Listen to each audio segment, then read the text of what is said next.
Okay, next thing we want to talk to you about, very important thing. A lot of people think that a collar and a leash is just when you walk your dog outside. But if we could suggest to you that for the first several weeks while at your house, the collar and the leash should be on the dog, unless if when you're holding it, no, not necessarily. So if you're snuggling your puppy, you don't need the leash on. If the puppy's in the crate, of course it doesn't need it. You don't want that because then it might get bored and start chewing on the leash. But if you're actively playing with the dog, holding the dog, you don't need it. Any other time in the house, we suggest you put the leash on that puppy and make that puppy follow you everywhere.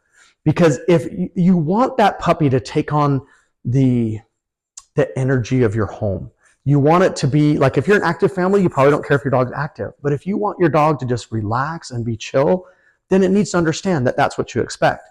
So this is also part of the dominance thing, or it teaches them that you're the alpha that's not, so dominance.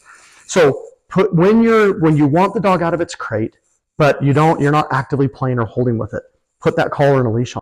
This will eliminate the dog because number one, you can't follow the dog everywhere. If you let a dog, a brand new puppy, just roam the house free, you're going to find it's going to get into mischief. You're going to find pee and poop behind the couch or somewhere, and you're going to go, and you don't even know when that happened. If you find pee and poop and it's already happened, there's nothing you can do. Taking the dog over, disciplining it, getting upset with the dog doesn't do anything. They're not going to connect why they're in trouble. So that's part of, I guess, a little tip on potty training. If you catch it after, just pick it up, don't worry. But having them on a collar and a leash, you can watch that dog.